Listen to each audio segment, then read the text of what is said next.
Today we're going to talk about laptops again. It's time to meet Acer Predator Helios 300, a 100% modern laptop that hides an Intel Core i7-12700H CPU and an RTX 3070 Ti GPU.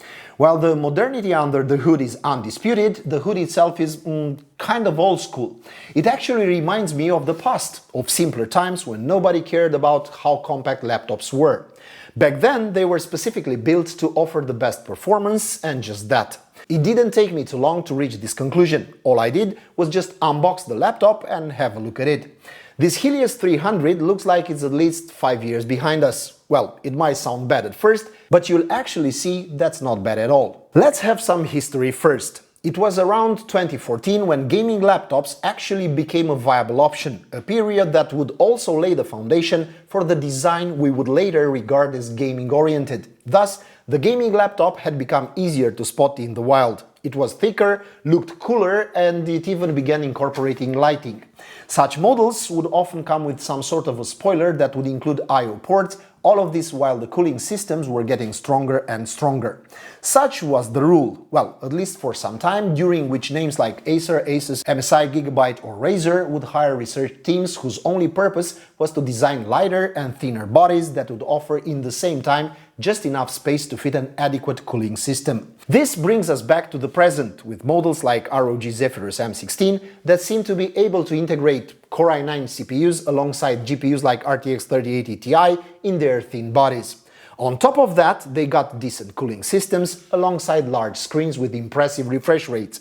And most importantly, they are light and portable enough to fit into a regular backpack. At the opposite end, this Helios 300 is a totally different creature. Remember what I told you like 10 seconds ago? Something about gaming laptops being thin, light and tiny? You'd better forget about that. The monolith here is a massive laptop weighing 2.5 kilos. This thing is anything but light. With such a big chassis, Acer could have gone for a 17-inch display instead of this actual 16-inch. Not only that, but I'm sure integrating a display with 16:10 aspect ratio wouldn't have been a problem at all. To be honest, real nostalgia will kick in once you raise the lid and get to stare at the thickest frame I've seen in the past 3 years or more. The most prominent would be the lower margin, followed by the upper one. And now let's move on to the keyboard and touchpad, which to me seems like the oldest of the old school things on this laptop. The touchpad is pretty small and has that chromatic-like edge around it. The feedback feels really empty and it just reeks 2010 vibes. But despite that, it actually fits the laptop quite well. As you raise the lid, you'll notice another old school thing that has to do with the rear side of the laptop. Here you can see how the chassis lines were shaped to include most of the ports. Therefore, the rear includes a mini display port, an HDMI, a Thunderbolt 4 and the DC port.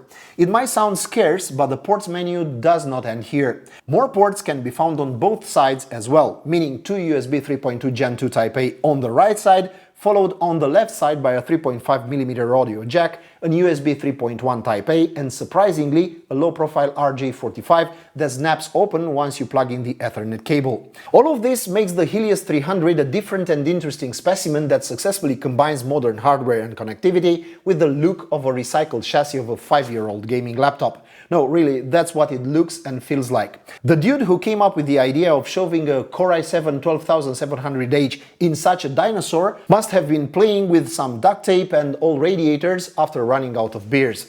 And I'll be damned if I say I didn't like it. Many manufacturers have evolved a lot across the years and kept on coming up with innovations, but it is exactly this influx of innovations that make us sigh in disappointment when laptops of thousands of dollars are throttling as their CPUs reach their temperature limits. By the way, I guess you are already familiar with the Core i7-12700H. It's a formidable CPU that's almost on par with the 12900HK when it comes to running games, and naturally equally difficult to cool down.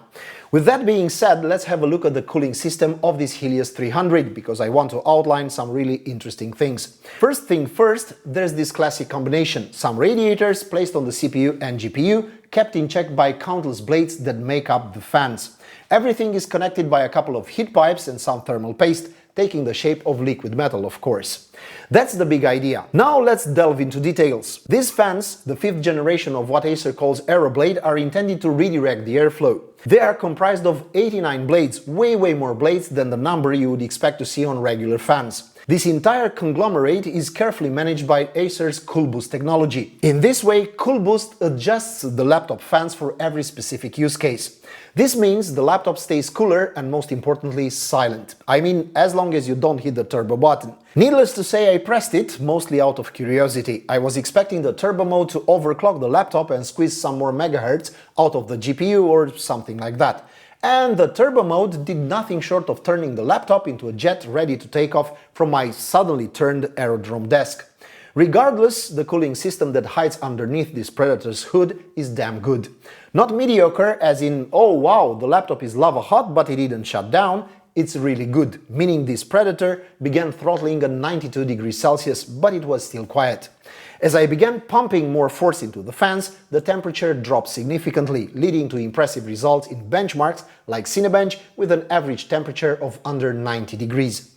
Same goes for running games. The CPU itself didn't exceed the 65 degrees mark when running Cyberpunk 2077 and Metro Exodus, all of this while the GPU managed to stay below 77. These temperatures are usually valid only for desktop systems, so that's some impressive performance over here. I'm gonna drop some performance metrics over here for you to check before moving on to the next part of this video. In essence, we changed the testing process, adding some extra tools and running a benchmark session. The results look pretty well. In the end, we ran Cyberpunk 2077 and Metro Exodus with ultra ray tracing on and DLSS set on balanced. However, this laptop is not really just about performance, but rather is the design and cooling I'm particularly interested in. The results above are merely just a proof of how efficient and well implemented Acer's cooling technology is. So, what did we learn after this experiment? It's a valuable lesson about how people usually trade many important elements for sheer physical beauty. In addition, laptop manufacturers are deliberately murdering powerful CPUs that struggle to keep their temperatures in check, just so they can regurgitate on the market a thin laptop with a large screen, all crammed into a tiny chassis drowned in RGB. Of course, Helios 300 gets many things wrong nonetheless. Those margins surrounding the display are uselessly thick and clunky. The keyboard and the touchpad are just meh. Hell, no matter where you press your finger on the lid, it looks and it feels hollow, fragile, about to dent and literally make waves. But despite that, these laptops get some really important things right. It has a good display and integrates an efficient cooling system. It boasts RGB lighting, offers some super cool software, and most importantly, it does what it's supposed to. Honestly, I would be more than glad to choose such a laptop over a needlessly ultra mega super portable notebook that catches fire even if what you do is just watching porn or working on a document. It's true that if you take this path, you will have to make do with mediocre build quality, an average keyboard, and a rigid and annoying touchpad that you would use just to open Bluetooth settings and pairing a mouth, just as you would use Microsoft Edge to install Chrome. On the upside, you get silent and efficient cooling that helps increase the lifespan of the laptop's components. With an outdated but way more ergonomic design than what modern releases have to offer, this laptop is quite a tempting option. Let me explain why I keep talking about the ergonomic aspect. You see, Helios 300 did us a favor and hid those annoying I/O ports behind it, literally. You won't have a hard time plugging the DC adapter into an I/O port that's squeezed between two USB ports. I'm looking at you, Aces. What's more, having the video outputs on the rear of the laptop makes it more efficient and natural to hook the laptop to a monitor or to a TV. That's clever design. This will save you the frustration of witnessing how the thick end of an HDMI cable will completely obscure the port next to it. You see, that's what most manufacturers get wrong. Laptops are meant to be the solution for the user's need for practicality. What's the point of it if you shove into a port a flash drive that's so bulky it obstructs another port? Like, instead of overly focusing on RGB, better start focusing on facilitating the user experience. But this laptop actually managed to make an old recipe even better. While there have been some issues, a mediocre keyboard here, some slight overheating there, to me this Helios 300 is a veritable sleeper that looks like a 2012 Christmas gift, but runs better than over 70% of the gaming systems I tested lately. That was my TED Talk, and I now invite you to speak your minds in the comments section. Would you trade the performance and lifespan of your hardware just for the sake of fancy looks? Or would you agree that what's on the inside is what really matters? Does an efficient cooling system check on your priority lists? And last but not least, I'm really curious to hear what laptops do you use. So write down in the comment section what's your favorite model and what do you like about it most. This was today's video about another quite interesting gaming laptop that screams an equally interesting fact. Not all the old school approaches are wrong, as not all modern trends are right. Thanks for watching, and if you enjoyed this video, please help us grow by subscribing to our teeny tiny channel.